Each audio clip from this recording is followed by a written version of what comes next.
Hello, everyone, and welcome to the lab at Long Wharf Theater. My name is Joey Reyes. My pronouns are they, them, theirs, and I am the executive assistant and line producer, and one of the line producers at Long Wharf Theater, which stands on the unceded territory of the Paugussett, Quinnipiac, and Wappinger peoples. As we begin today, we acknowledge that Indigenous peoples and nations have for generations stewarded the lands and waterways of what we now call the state of Connecticut. We honor and respect the enduring relationship that exists between these peoples and nations and this land. We remind ourselves that along with stolen land came stolen people. It is our responsibility to know the future and to know our past. If this is your first time joining us for the lab, welcome. The lab is a monthly series that began in February of this year, where we have artists in residence, and they pretty much are given resources to present an offering to our community, whether that's some sort of civic conversation, a presentation of works in progress, really anything. And today we are really excited because we have Bryce Pinkham and Zack Fine, who will be presenting an excerpt from their work in progress entitled Dignity, Always Dignity. And following that excerpt, they'll be joined by two climate experts, Sandra Goldmark and Kiana Flores, to engage in the dialogue surrounding the piece and climate justice and art. The lab is made possible by the Andrew W. Mellon Foundation, so we're really grateful for that support. Thank you all for joining today, and without further ado, here are Bryce and Zack.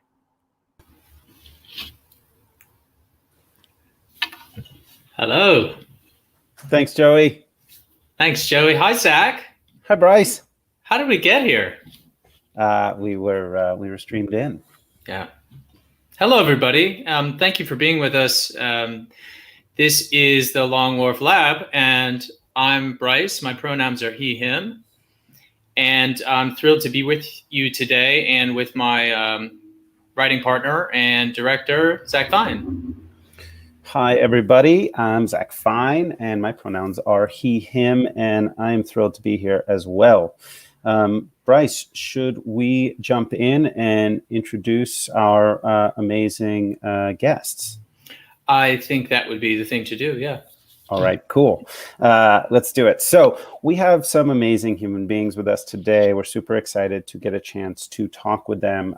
First, we have Kiana Flores, and I think Joey will bring Kiana on in a moment. And Kiana is... we'll wait for Kiana to join. Hi, Kiana. Welcome. I'm just going to share a little bit of your bio, which is Kiana is a senior at the Cooperative High School in New Haven, Connecticut, and is a member of the New Haven Climate Movement and one of the leaders of its youth action team, as well as a member of the New Haven Climate Change Task Force, which sounds amazing and awesome. And Kiana, we are so psyched to have you here with us today. We also have Professor Sandra Goldmark. I feel like I'm an announcer as part of a very special symposium. Welcome, Sandra. It's good to see you. Professor Goldmark is a teacher at Barnard and is a teacher, a designer, entrepreneur whose work focuses on innovative and sustainable engagement with material culture. So those are the little snippets that we wanted to share about you amazing human beings. Thank you for being with us. Thank you. So, Bryce, I thought we would talk a little bit about this project that we're working on, share a little bit about it, its origin, and then engage with these wonderful humans. Yeah. Well, I'll start by saying that the idea for this project was born out of a cabaret that Zack and I worked on together. And we always said, well, we want to make something, build something original together. And just about the same time, Jacob Padron wrote to me and said, would you be interested in working with Long Wharf on anything? And I said, yeah, actually, Zack and I are talking about building a show. But Jacob, we want it to be original material, but also something that addresses the pressing climate crisis. And so that's what we sort of all agreed on. And then Zack and I, since that time, sort of honed in on two signposts for our creation. One was we wanted to create something that, from an art perspective, addressed the climate crisis. And then, on the other hand, we wanted to create something that felt like a poetic story told from a clown's perspective. Zack and I both have a background in clown, and we were looking for some sort of source material. And we landed on Golden Age musicals. And then together we discovered we both had a love born early of Singing in the Rain. And so we sort of said to Jacob, Zack and I would like to go into a room together and discover what Singing in the Rain has to do with climate change. And so we did that for a week, and we came up with some ideas, which we'll talk more about. But it's brought us to this April residency, where we're trying to discover how we can use Singing in the Rain as a sort of source text for a story that ultimately is about climate change and climate justice. How did I do, Zack? You did amazingly. That was great. Okay. That was great. That's where we're at right now. We're early in the development process, and part of this lab, we thought we would share some of the the work in progress of the very, very beginning of our show with Sandra and Kiana, and then have a conversation about some of the work that you're doing and how it might inform our creative process going forward. And so that's where we're at. Bryce, how do you feel about just jumping in and us sharing a little bit of our work in progress? I'm up for it. Let's do it. All right. Here we go.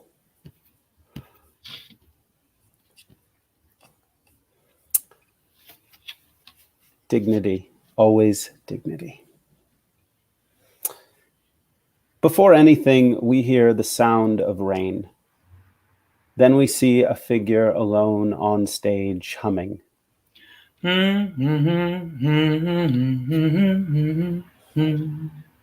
A voice comes over the radio. Warning, flash flood. The streets of New York are flooded. The National Guard has been called in. Water levels are rising faster than expected. Find dry land however you can.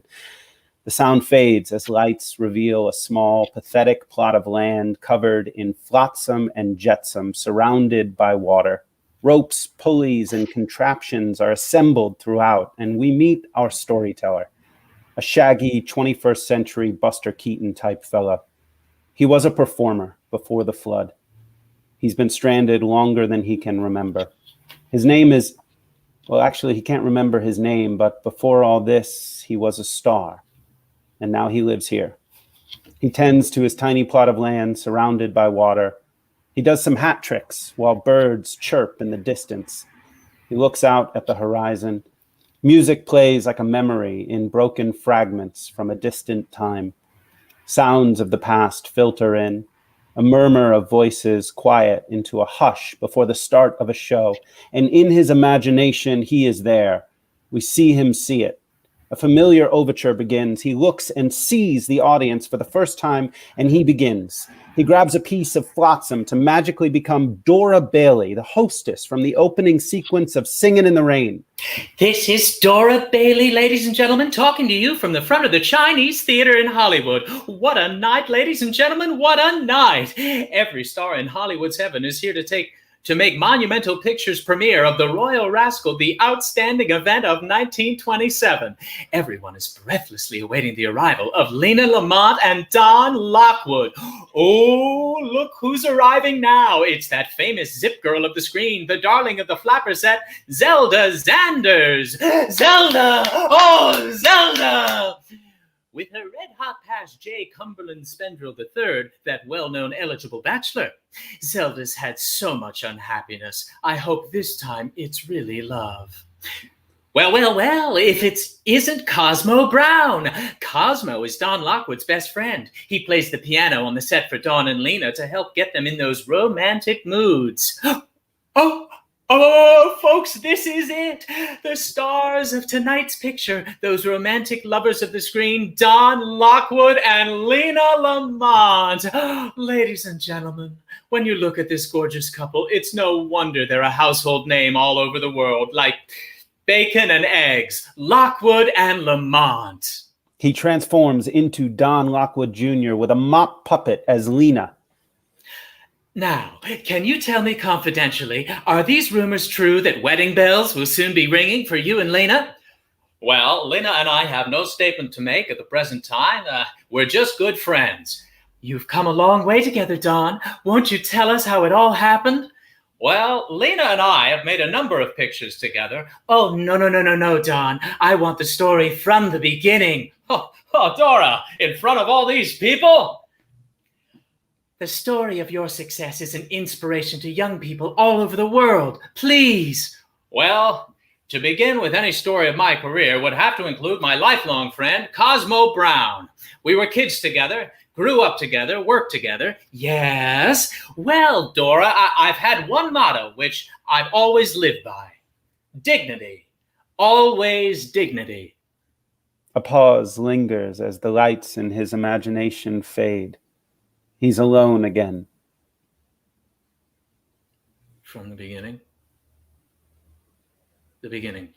Let's start at the beginning. Very good place to start. The lights go out. In the beginning, there was darkness. A spotlight hits him. And then there was light. We hear rain. And then water. We hear a low roar of the crowd. And then there was us. The crowd fades. And then there was water again. We hear rain. On the first day of rehearsal, it was raining. The fellow playing Cosmo Brown, Brad, or was it Bill, came up to me and says, "You see that? That's rain. We've got ourselves an auspicious beginning." It rained the entire first day and the second day. And then it rained the day after that and the day after that. And pretty soon a few weeks went by and the rain just kept going. I'm singing in the rain, just singing in the rain. What a glorious feeling, I'm happy again. It was hard to tell the pitter-patter from the tap-tap-tap of the tap shoes. Through the windows of our rehearsal studio, the neon lights buzzed. Broadway was waiting for us. The rain looked different, heavier. That's because of climate change. The warmer it gets, the more water evaporates into the atmosphere. It's so simple. People are idiots. Lena was the cast's resident environmentalist. Lena Lamont.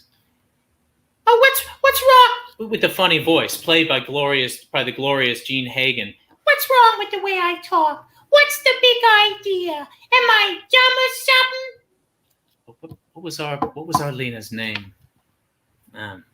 Well, our Lena, she'd be the one at rehearsal going on about veganism and fossil fuels and climate justice on every equity 10-minute break. Well, all this rain, you might be in for a storm surge. What's that? A storm surge happens when waters rise above their normal levels and are pushed inland by wind. With Katrina, it was the storm surge that caused the levees to fail. Same with Sandy. And now with the sea level rise at an all-time high and the seawall they've been trying to build to protect us stalled by politics, there's no telling what could happen. Scientists were saying it was an unprecedented event. We'd been prepared for decades. It was true.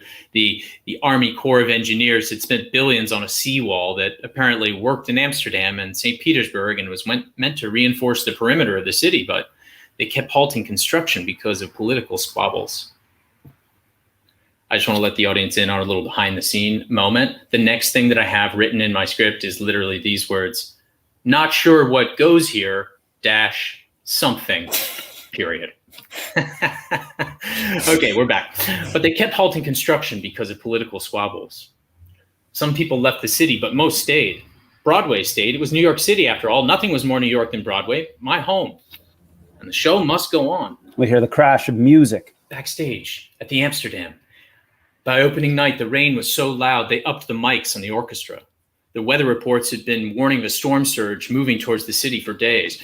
"This is your WNYC local weather report. Winds of the northeast at over 130 miles per hour are building strength in the Atlantic.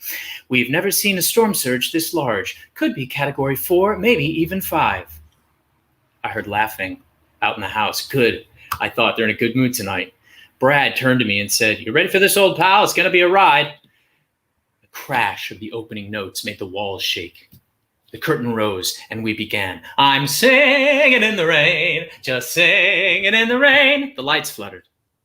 Well, this is your WNYC weather report. Things are getting worse fast, folks. We're seeing a rapid and unexpected intensification of storm patterns heading directly for New York City. Some of the orchestra members paused while other players played on, making a mess of the overture.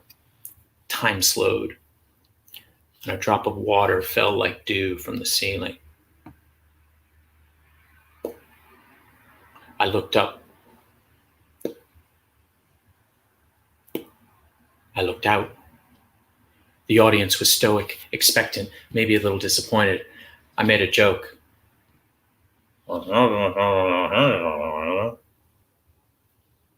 The orchestra strikes up again. We're back in it. And I look over and I can see Dora. Folks, this is it. And the rest of the cast is hoofing their way through the opening, smiles pasted on top of fear. We get through another 16 bars, loud cheers, and I think, oh, this is going to get a great review. They're loving it.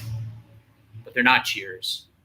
And then there's water everywhere coming in from the roof and the street. It's flooding the aisles and running down the stairs and over the lip of the balcony onto the VIPs. Orchestra members are floating away, grasping onto whatever they could find, some clutching their instruments and others trying to keep time despite the raging waters. He becomes the conductor, the clarinetist, the violinist. Actors and dancers grabbed pieces of scenery while the audience, ushers, technical workers all swam their way through the chaos, flailing about in spasms of panic.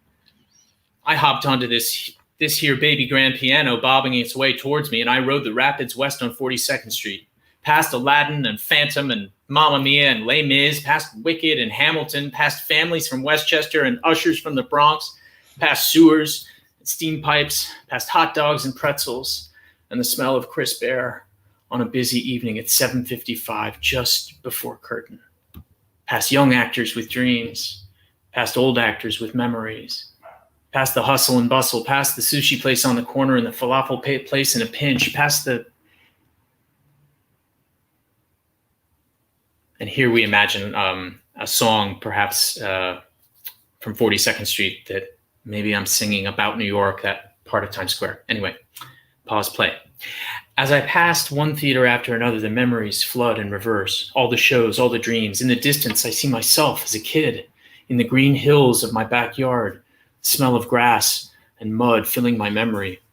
A proscenium arch held by two trees, an audience of cows mooing and chewing their way through my nightly review of Broadway's best. There I am at my first audition, a suitcase full of dreams and overacting. And then I see my daughter at her graduation, my son at his championship game. I watch my wife grow old with no one to bring her tea. I say goodbye to the life I'll never get to see as another wave topples me.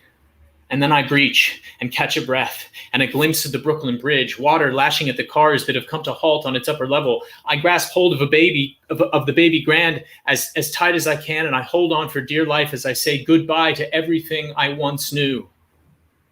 Full fathom 5 thy father lies, of his bones are coral made.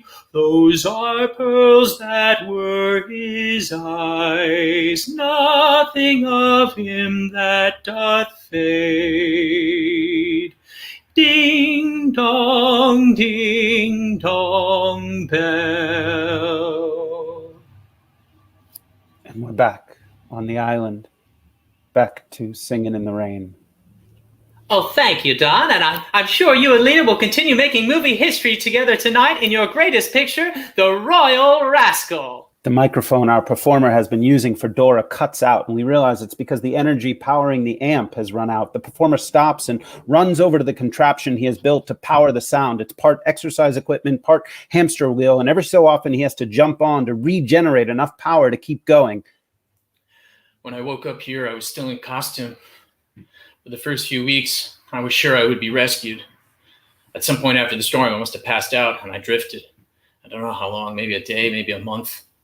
I thought surely the helicopters and boats would be here soon. But as time went by and nobody came, I started to build.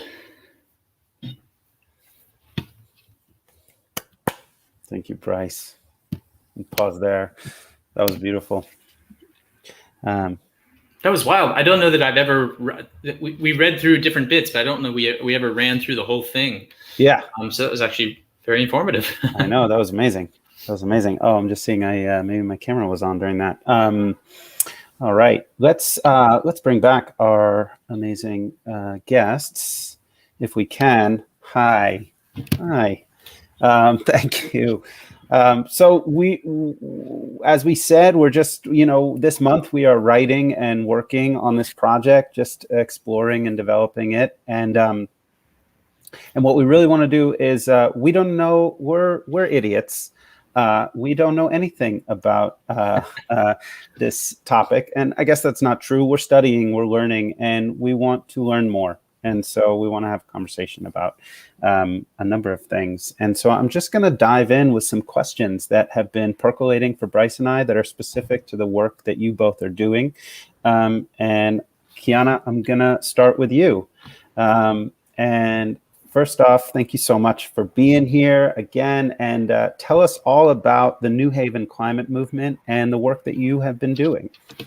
All right. Thank you for inviting me to speak and allowing me to gain that insight in the work you guys are doing. It's looking like it's coming along really well. So I'm very happy to have that opportunity to witness the first stages. But New Haven Climate Movement, the Youth Action Team, is a grassroots organization here in New Haven, predominantly youth-led, that strives to address the climate crisis through local advocacy and by putting pressure on our city, our local officials to recognize that it's a climate emergency and take the necessary steps to mitigate the climate crisis and cut carbon emissions. And tell me how you got involved tell me the origin, I know a little bit, of the Youth Action Team. That's an awesome story, and I want to hear a little bit more about it. Sure. So in my sophomore year of high school, it was almost the end of my sophomore year of high school, and I think something just spontaneous came over me. I was at the neighborhood music school doing some volunteering, and it was at a time where I was very active on social media. So it was around the time where Greta Thunberg and a lot of the climate crisis was all over social media. And so I just kept scrolling and scrolling, and eventually it came to the point where I was getting so much different information on climate change and how it affected communities. And I literally looked up into Google climate change in New Haven groups or something along those lines. And the first thing that came up was New Haven Climate Movements, the previously predominantly adult group, the really big orange logo. And so I clicked on the website and just sent an email. And so at the time, another student, Adrian Huck, who was at MBA, was working on energy efficiency within their school. And our sort of overseer, Chris Schweischer, put two and two together and said, okay, we have two high schoolers, let's put them together and make them go do something. And so it was pretty much, we were just thrown in the deep end of starting to advocate for the climate emergency resolution. So this was a proposal that New Haven Climate Movement created that is a document that asks the city to declare climate emergency and also a very aggressive timeline to carbon neutrality. So it allows for provisions of getting New Haven's carbon emissions down to carbon neutrality by December 2030. And so that's when it pretty much all started. Adrian and I started organizing events that summer, getting petition signatures, and the document was eventually passed September 3rd of 2019. And from there, we've just continued to evolve and get a lot more insight from other high schoolers, and a lot of people have now joined our team, especially through the virtual setting and how accessible Zoom is. And we've continued to work on putting that pressure on city government, because just because the document was passed doesn't necessarily mean we are on track, I would say, to get to carbon neutrality. And so a lot of our committees are aimed around trying to uphold the provisions in our document. And that is, yeah, it's very complex, the evolution that's occurred through these past 2 years. I'm going to come back to that, and I want to bring Sandra into the conversation and just hear a little bit, Sandra, about you and I met because actually you were designing the set for Vanity Fair when I was in it off Broadway, and then I started to read about the other work you were doing, and I would love for you to tell us a little bit about the sort of focus of your work. Sure. Yes. Hi. Thank you again for having me. And thank you, Kiana. That's very exciting. 2030. That is good. Hold them to it. Yeah, I started my career as a theatrical designer and mostly scenery, some costumes. And I began really working on climate change really as a result of designing so many shows. I started feeling this cognitive dissonance between my work in the arts as supposedly working in a field where I felt like the work would be in alignment with my values. And then realizing that, there I am at home worrying about the environment, rinsing my little yogurt cups and bringing my canvas bag to the supermarket. And then I go to work and we are creating thousands and thousands of pounds of waste every show, every season, all over the country. And I thought, this is crazy. I can't do this. And so I started with my own practice, like shows like Vanity Fair and other shows, finding ways to do those more sustainably. And I very quickly realized that we needed to move beyond what I call the one fed up designer model and begin to think institutionally and systemically, sort of like the Lena that person, who's sort of squeaking in all the meetings. Like I've been that person, and I realized at some point we needed to build some systems so that you're not dependent on that one person, because A, it's not enough, and B, that person gets burnt out. So we started at Barnard thinking about ways that we could begin to institutionalize this work in terms of the way we budget, in terms of the way we hire, in terms of the way we contract. That work has grown over the years, and I've been developing something called the Sustainable Production Toolkit, which the goal is to help theaters really rethink their practices so that they can, A, become more environmentally sustainable, B, really understand and embrace the links between environmental impacts and social impacts, and realize that this work is one ultimately, or two very closely enmeshed threads of work. And then I have a whole other thread of work around repair and reuse and circularity, which is again closely related because I use the framework of circularity as a regenerative model to approach basically these social and environmental questions. So that's a little snapshot of it all. Amazing. Yeah. The overall, there's so many, climate change is such an enormous conversation, an enormous topic that goes into so many different directions of our life and our, both socially and politically. And Kiana, we're developing this show with New Haven at the Long Wharf Theater, and I would love for you to talk perhaps a little bit, or tell us a little bit about how do we engage in this conversation and engage in the climate movement in both a just and an equitable way, so that we can address a panoply of issues, including the disproportionate effect of environmental degradation on poor and BIPOC communities. And I wonder, what is some of the work around climate justice that has been done in the New Haven area in particular, and would love to just learn more about that. Yeah, that is definitely a all-encompassing question. My say and opinion is definitely not the final say in terms of what is completely equitable or just, but in my perspective, when you talk about equity and providing this just transition into a greener future, it does mean inclusion of everyone, and specifically targeting neighborhoods that are most disproportionately affected by climate change. So this means things like sea level rise and extreme heating and weather changes. And so I would say a lot of the time what at least New Haven Climate Movement advocates for is conversation. And recently, one of our committees is a climate education group that is trying to increase the prevalence of climate education, conversation, and education with the New Haven public schools. And so we've created a sort of document, a proposal for the Board of Education that we are hoping to get a vote on soon. And I bring that up as I believe that students are a really great way to get families talking about climate change, and as well targeting those communities. So kind of bridging the gap between climate education between families and the city, because often you can see that the demographic of people who are more involved in climate change conversation, at least in New Haven, are predominantly white, older communities. And I think a lot of what I've tried to do within my advocacy is bring that work to areas like Fairhaven and these communities that I've been surrounded by my entire life as a daughter of Honduran immigrants, and really seeing the diversity of New Haven, especially within my own school system. So I think a lot of it is just making sure people are aware of climate change and how it affects their communities, and also making sure that whatever climate legislation or policies are being considered in the city definitely have some aspect of neighborhood resilience and awareness for communities.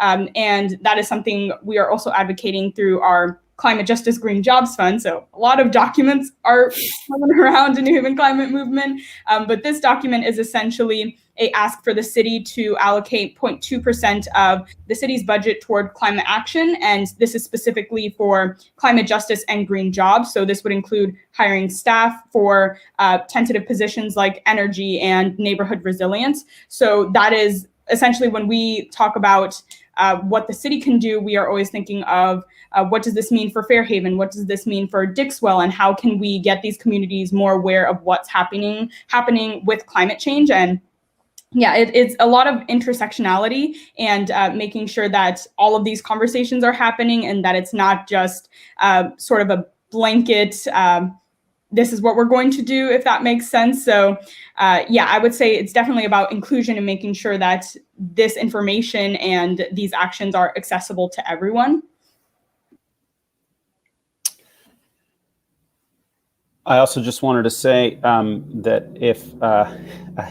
if Sandra, if you all, we can keep it as we can all flow questions, popcorn as well, if thoughts emerge. I was thinking something, thank you for that, because I was thinking as Kiana was speaking that sometimes I feel like I because Kiana, it sounds like you're working a lot on the city level, which is where a lot of climate action is happening, not enough, but it's certainly like cities, I think, are taking it a bit more aggressively and a bit more seriously than some other industries or other organizational levels. And certainly I feel like the performing arts is a bit behind the game, to be perfectly honest.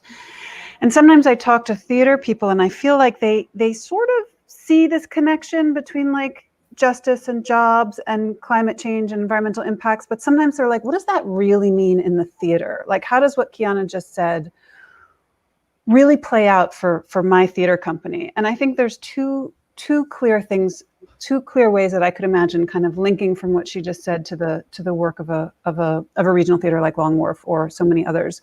One is that thing about conversation and inclusion of the conversation, right? That has to do with audiences, with education programs, with who's coming into the theater, with artist hiring. So there's a huge amount of work that can be done and is being done around that, I believe.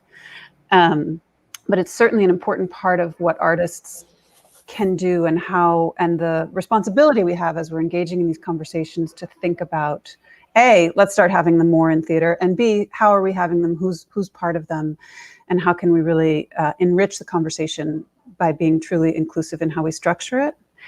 And the second one, this is my real sort of specialty area, has to do with what I call sort of embodying those values or embodying those choices in the way that we make our show. So we're actually very used to thinking about this in terms of things like casting and hiring. That conversation is very robust, right? Just doesn't mean to say all the problems are solved, but it's certainly something people are working on. And I think we can apply that same concept of kind of walking the walk when we think about the material choices we make and looking for those, that climate justice. So for example, if we're choosing local materials, if we're prioritizing reuse, we are very literally finding ways to support local jobs, to support the local economy. One of the key things that we found at Barnard when we started doing this, and everybody always asks us, is they're like, is it more expensive? Because there's this kind of historical notion that sustainability has to be like a privilege or has to be more expensive.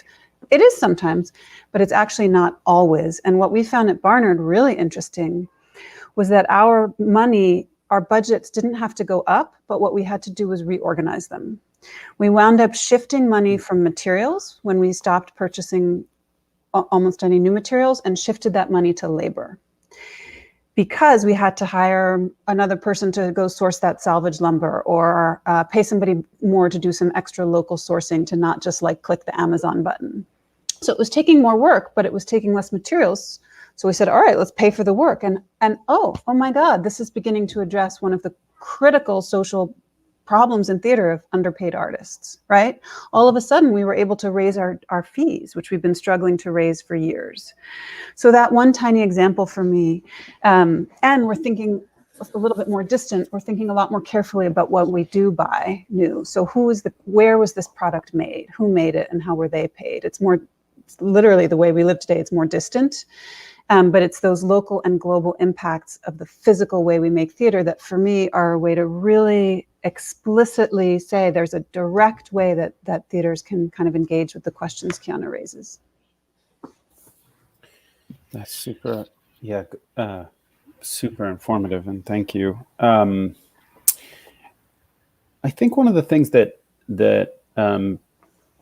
Bryce and I are engaging with as storytellers on the side of it in terms of engaging with these issues is the intersectionality of all these different threads of conversation inside of the climate conversation, and what are some of, I guess I'm sort of ruminating, but what are some of the responsibilities as storytellers that we have when we engage with this conversation? And I know both of you are artists as well, and have worked in, Kiana, you're a musician, and I don't know what other arts you like to do, but you go to an arts high school, right? So I would love to talk a little bit about that. And then also I'll throw into the mix just if anything came up in the listening to the piece that we shared in regards to the work that we're talking about, and if anything, because it's very early days for us in terms of what threads of the conversation got engaged with in your, perhaps your minds or your imaginations. So I guess the first part is the storyteller part. What is our responsibility as storytellers? To how do we engage with this conversation if we want the work to have a type of advocacy to it? Kiana, do you want to take that one? Because I have a thought on the second one. Don't you have an organization you said you're part of that is sort of arts advocacy? Or we've been working. We've been in. You mean us? No, Kiana. Just before we got on, was mentioning a group she's part of, I believe. Oh, that group is more of a leadership arts thing. So it's not exactly advocacy, but I think it's definitely helped me with in terms of leadership and such. But to go on the first point of storytelling, I think it's a lot of what we do in youth activism, because obviously, we're not energy experts in high school or exactly political figures or anything like that. But what we start doing is definitely bringing light to the issue and then trying to find the path towards getting these resolutions passed, getting people in the room who can make decisions, and eventually reach our goal of carbon neutrality.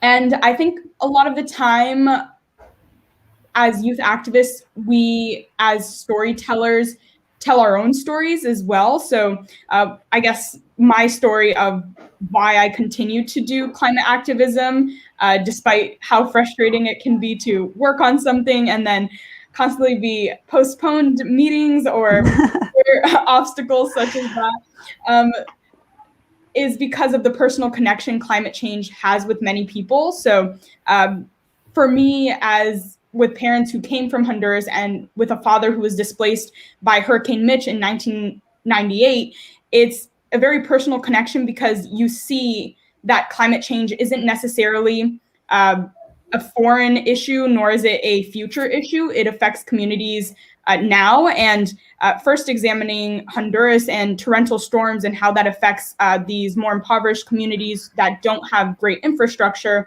and knowing the risks that poses for these communities and families having to leave their homes and completely have to adapt and move and migrate, and the dangers that comes with that as well.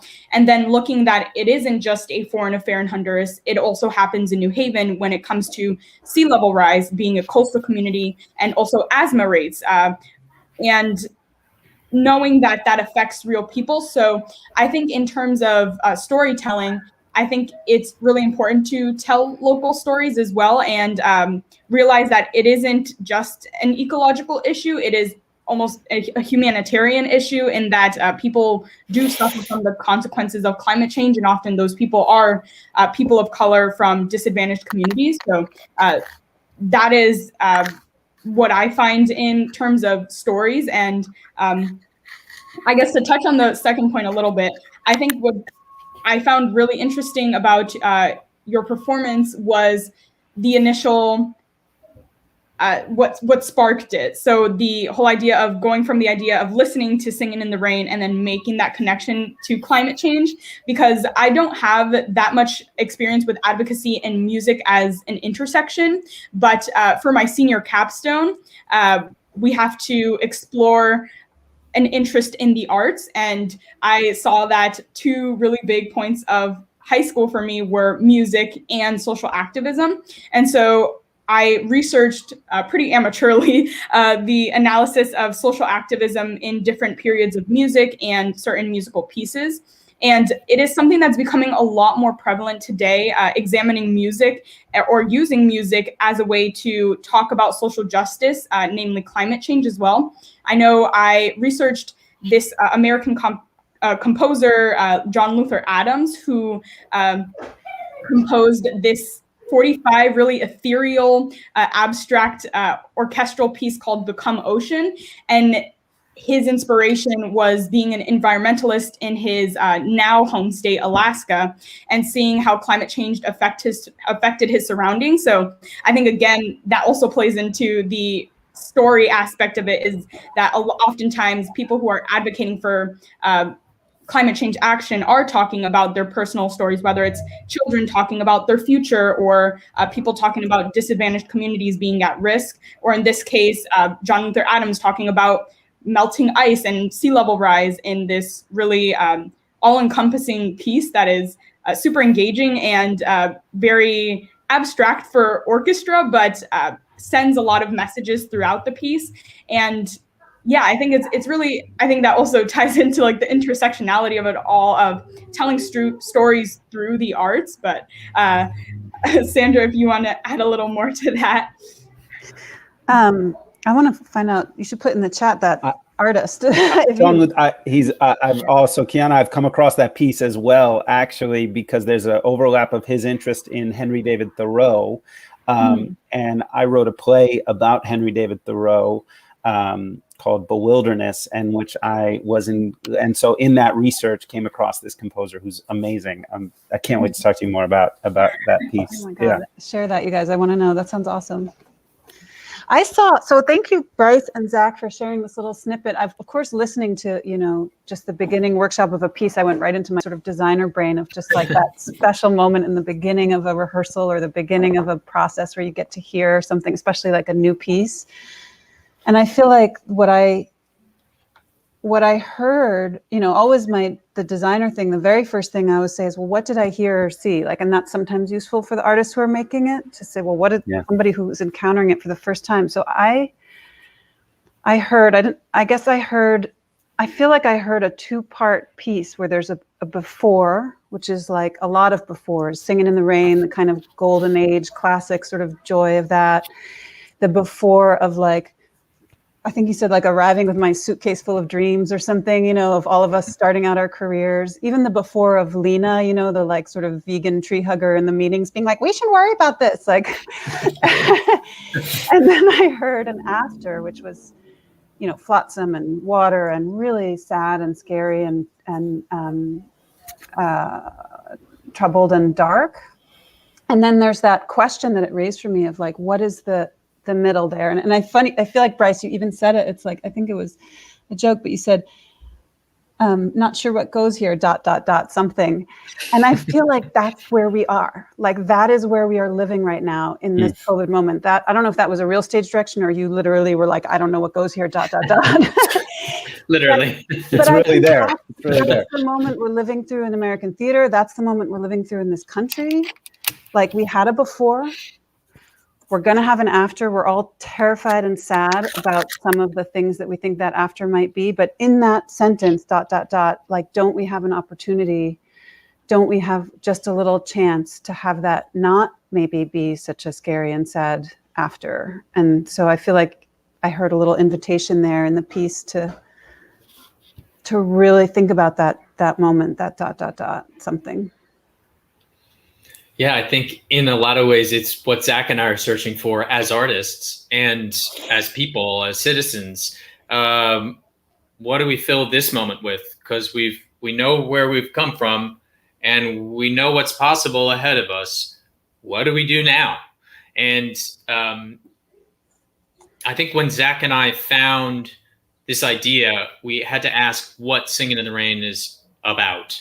And ultimately, I think it's a story. Singing in the Rain, the movie, is a story about adaptation and change, which is one of the obvious answers to what do we do now.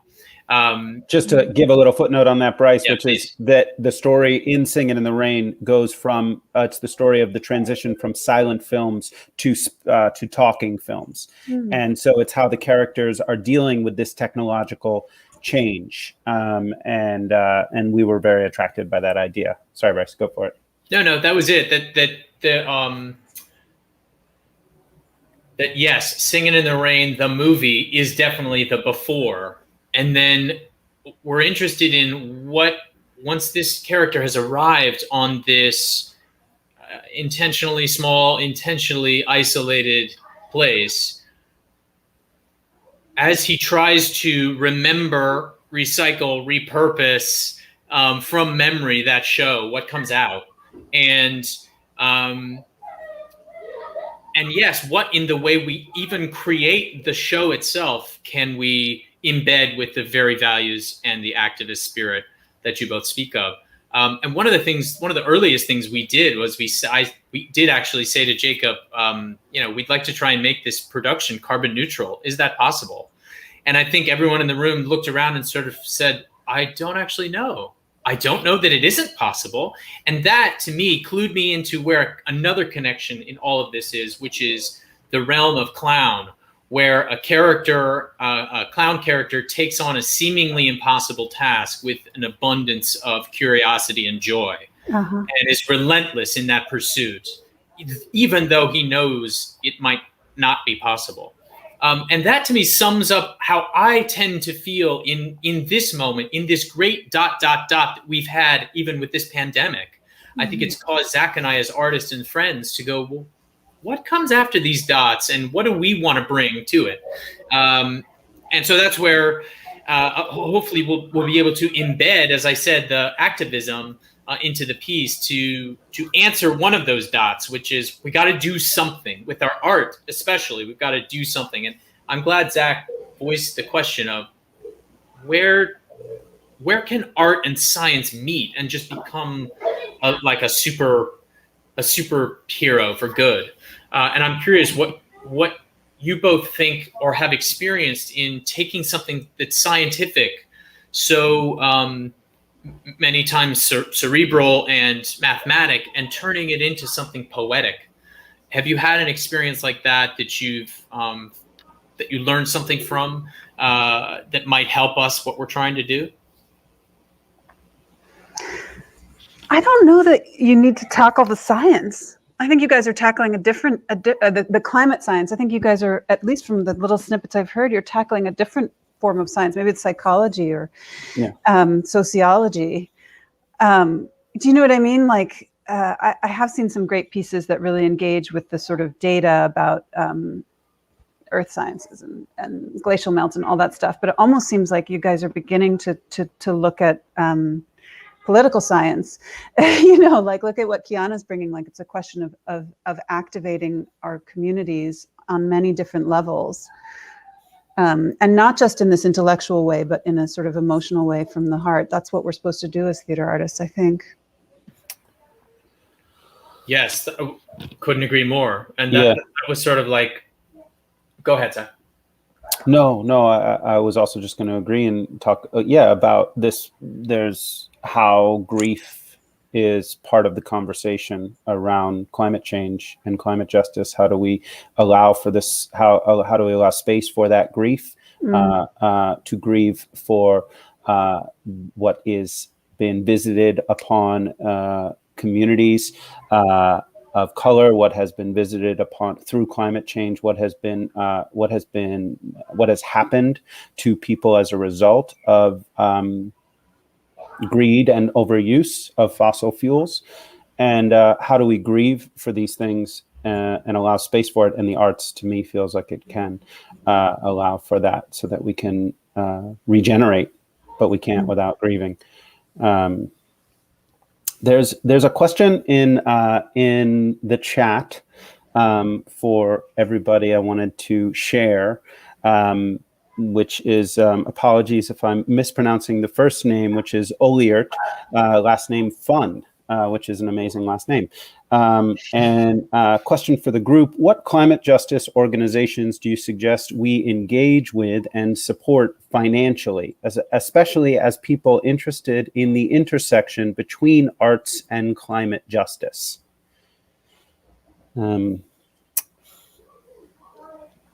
If we don't have those answers immediately, we certainly will. We can certainly. I know one off the top of my head that comes to me, which is Groundwater Arts is engaging in this conversation of the intersection between arts and climate justice in an amazing way. And we can certainly try to figure out how to put that website in the chat. But Groundwater Arts, I know that the Broadway Green Alliance as well is working on these issues. There's also another, I believe, theater company. I think it's Superhero Clubhouse, something to that effect. I'll try to find them. So those are the ones that are coming off the top of my head, and I'll keep. And then in actually in the UK, Jenny's Bicycle. Julie's Bicycle. Thank you. Yeah, Julie's Bicycle, another really interesting organization in the UK that is working on that intersection. And I'm sure there are a ton more that I'm going to hopefully learn about. I don't know if any others come to mind from the group here. There's something you said about grief that was so interesting. I think maybe we can get these resources for Ulrich, but Ulrich's second question was also interesting about the pause. That really resonated for me. And I'm curious for Kiana, how your group has dealt with it all. Like, one of my fears, that maybe this is my own way of like dealing or not dealing with the grief or the bigness of the emotions, because I really felt that in the piece, the grief in terms of the after, as you were beginning to sketch it. And I thought, I always have this worry that we're going to move from inaction because we don't believe it, or because we're not really dealing with it, or it doesn't feel urgent, and I'm talking globally, and broadly speaking in the United States, inaction for this set of reasons that we've all seen before, right? Like Kiana says, like anyone who works in climate, your meetings get postponed. It's never urgent enough to rise to the top. Like, we're going to move from that to like, we can't do anything. It's done. It's all over. Isn't this terrible? That, we gotta just move to sort of resilience or adaptation. And I feel like, wait, we can't miss that middle step. Like, how do you guys handle that, Kiana? Do you see that? Does that ever worry you as well? Yeah, I would say it's a lot, even just on a city level, because I think what's a term that's been coined in recent years is sort of like climate anxiety. And it's definitely very stressful because as a high schooler, you already feel limited in the things that you can do, whether it's because you have school, and that even transitions into adult life where people just say like, oh, I don't have time to do this. Like, I can't worry about this. And it is very nerve-wracking because you look at sort of like the negatives of everything. So looking at how it affects ecosystems, learning that 19% of the earth could be inhospitable in 2070, and how that affects communities. And especially if you have a personal connection when it comes to climate change, with which I think most people can relate to. It's very anxiety inducing in terms of sometimes it feels like you're not going anywhere. And I think what's helped me through it all is knowing that there are so many people that are concerned about it, and that there are so many groups that are working on climate change in general or environmentalism. And knowing that, like, for example, New Haven Climate Movement is one part of that, and that we're hopefully moving to a place in that, I guess, ... where every institution begins to acknowledge climate change and integrate it into the conversation. So whether it's theater, or whether it's in our school systems, or whether in the arts in general, or in all aspects of life. And I think it's slowly getting to that point. So I definitely think that it is very scary at times, because there just does seem like there's no time, because, you know, if we want to get to carbon neutrality in less than 10 years now, there is a lot of things that need to change. And sometimes it can feel like things aren't changing enough, or that it isn't being prioritized enough, especially financially. So there is always that question, is like, are we moving fast enough? And yeah, I thought of that what you discussed about, do we get to a point where people stop wanting to invest in it because it is too late? And yeah, that is a pretty terrifying thought. And going really deep on it is, I think, acknowledging that hopefully we are still in that ...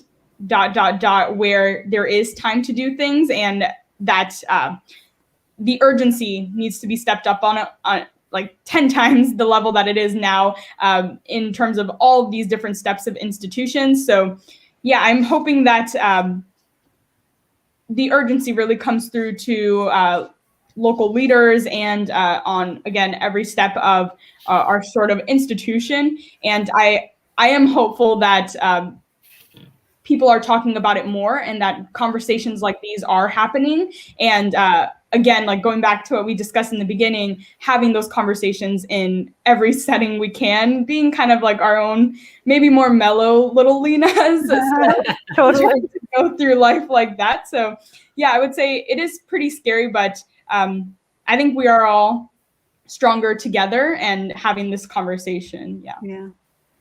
I mean, I think you hit on it exactly. It's every institution, every organization, no matter how small, needs to feel like they can do this, and they have to do it. And even though it's urgent, all you have to do is start, right? And then keep going. Yeah. Yeah, and I've been reading and listening to, you know, podcasts lately, and there's a type of, I don't know, a chatter around, I don't know if it's anti-government engagement with these issues in some ways, or just that people have lost faith that that this type of advocacy can move effectively through political channels anymore, and finding other ways. And I wonder, just to touch on that a little bit, if you have any thoughts around, you know, Biden's come out with a lot of ambitious, positive visions for 2035, and I think there's some good things. Seems like there's some good things percolating there, but I don't know, that balance between politics and what are the other ways that we continue to move this forward? I mean, you already touched on it, but I wonder if there's any more thoughts on it. Yeah, I think it is kind of hard. I haven't really looked into that sort of conversation of, I guess there's always that conversation in climate change work where it's like on the individual, specifically to make very, very drastic changes to mitigate climate change. And in a sense, I think it is a balance between the individual and bodies of government. And I think at least with New Haven Climate Movement, we do advocate through more of like the political side of getting cities to allocate resources towards addressing this issue. And because we know that, like, at least in New Haven, we know people in City Hall aren't climate deniers. Like, they're not saying climate change doesn't exist. But what the conversation is that, yes, it's an issue, but we don't have the money for it, or we don't have the resources, the people, the time to work on it in depth, or to the extent it needs to be worked on to reach carbon neutrality. And so I do find it a little difficult to think of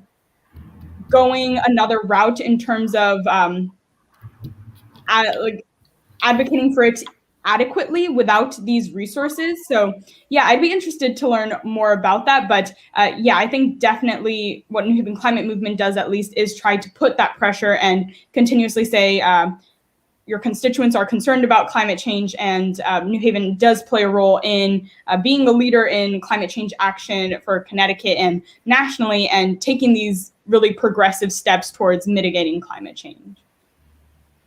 Yeah, there's this really like endless ongoing sort of thing in the sustainability world of like, it's, in the beginning, yeah, it was sort of like, let's get the individual consumer to change their behavior. And then everyone was like, no, forget individual action. It's all about, it's all about systemic change, and or it's all about the corporations, and the corporations are like, but there's no policy to support this. And I feel like everybody's like kind of standing around pointing in other directions. And it's like, forget it. We're all part of this system, right?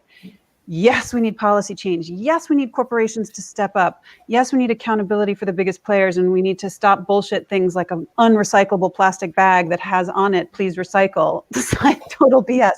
But at the same time, we can't discount the power of individual action, of the person, the individual who stands up in the room in their organization and is like, we need to talk about this. Or the individual who votes individually one time. I don't ever want to, hear that individual actions don't matter. If you just are doing, if you're just like rinsing your yogurt cups like I was in 2013 and then going home and that disinclines you to vote, okay, don't rinse your yogurt cups, I don't care. But I actually think that it builds, and the more individuals are like, yeah, I care about this, I'm going to begin to live in a way that aligns with my values as much as I can, knowing that I'm a real human being with financial pressures and children or whatever you've got going on. And I'm going to demand the same from the companies where I shop and from my elected leaders. Then we can begin to see that there is no either or between individual action, corporate action, and government policy, but these are all parts of the whole, and we need them to all begin moving forward. Can I ask a final question, Zach? Yeah, I think so. Yeah. Because I'm listening to everything as someone who's working on this show, developing this piece, I'm also conscious of wanting to create a piece of theater that is entertaining, engaging, funny, beautiful. And I'm conscious of audiences when we do get back in live theater and how they might not want to go to a show about another crisis, having felt like they just went through one. And so I'm thinking, and I'm hoping you both can have a contribution to where is the hope? Where is the humor? Where is the joy inside of the frontline fight for climate change? And how do you both refill your tank of joy and passion on a topic that clearly can lead immediately to like doom and gloom? Like, what do you do for that? And where do you find your joy and generator in this issue continually? What do you go back to? I think that's so important. And I think that's why I was really looking to that ... because I agree. Like, I don't know that I want to see a show where it's all like the future is horrible, it's an apocalypse. Like, I don't, I feel like I want to see that magician like transform that flotsam and jetsam into like some amazing something else that's beautiful and hopeful. Do you know what I mean? Like, I don't know that, but like, I am optimistic. I sort of have to be, because I don't think, what's the point? What's the point of doing anything if you're not? Right. And I feel like it's funny you mentioned that. Like, I've been trying a lot this year. This was, for everybody, like not the most fun year, I would say, on the calendar, to say the least. And like, so I felt like I was approaching a lot of my work this year like this, like with my brow all furrowed and like hunched over my computer on Zoom, and like everything was kind of like, ah. And at some point this spring, as the weather started getting warmer, I was like, oh my God, lighten up, girl. Like, unfurrow that brow, like, like laugh, make some jokes in the Zoom meetings. And I realized like, I personally needed to do that lightening and approach that work that way. And maybe, so I think the idea of clown and song is so important. And so I'm glad that you're approaching it in that way, because it's not just like an add-on. It's absolutely critical, I think, for doing this work, to approach it with joy. Mm-hmm. Yeah, I would agree completely that it is a very pessimistic topic, because in some cases, that resonates with people, but I definitely see where the exhaustion and like the burnout comes with, especially like in COVID, like people don't want to really deal with another crisis. But I think what inspires me about it is the community and innovation and the opportunity for innovation. So I'm still a sucker in my youth, dreaming big. And although it's really hard to be a realist and dream big, I think that's what keeps me going, is knowing that good things can come out of the transition from where we are now to a more sustainable, greener future where this becomes common. And I think knowing that we can make the choices to move towards that cleaner future that is safer for everyone is very inspiring, even though we know there's a lot of work that goes into that.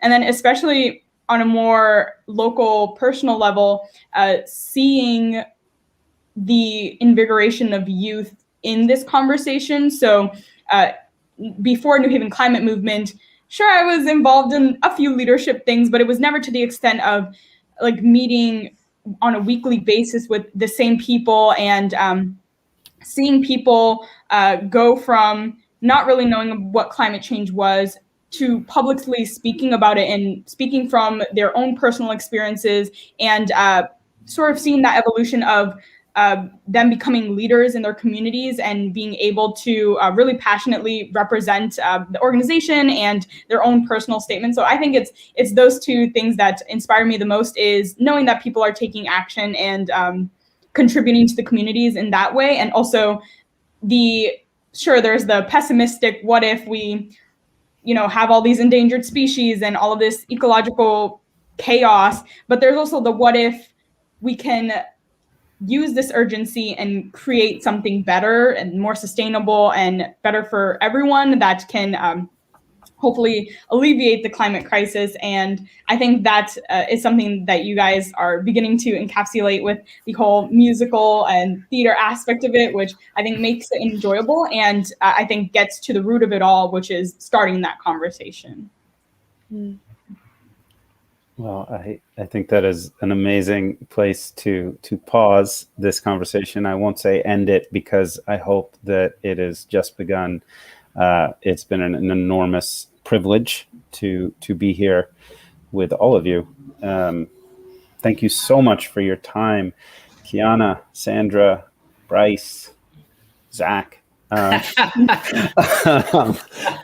you so much. You've both really given us a lot to think about. I think my wheels are turning here, going, oh right, we have to fill in the ... But that's what you helped me realize today about what we shared, is that it really is before, after, and here we sit, all of us, in the middle of this story. What are we doing? And what happens in that middle will change the after. Exactly. Yeah, Zack and I have been thinking about this man wanting to get a message in a bottle. Maybe he's sending that message, Zack, back to now or something from the future. Mm-hmm. That's something to put into our creative thinking caps.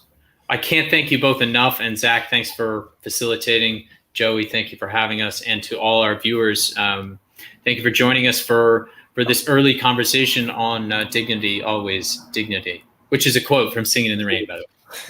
Cool. Yes, thank you. Am I on? Yes, my mic is on. Okay, great. Thank you. And I'll just reiterate on behalf of Long Wharf Theater, thank you to all four of you for joining us for this month's lab. We're so appreciative. It's such a beautiful and robust and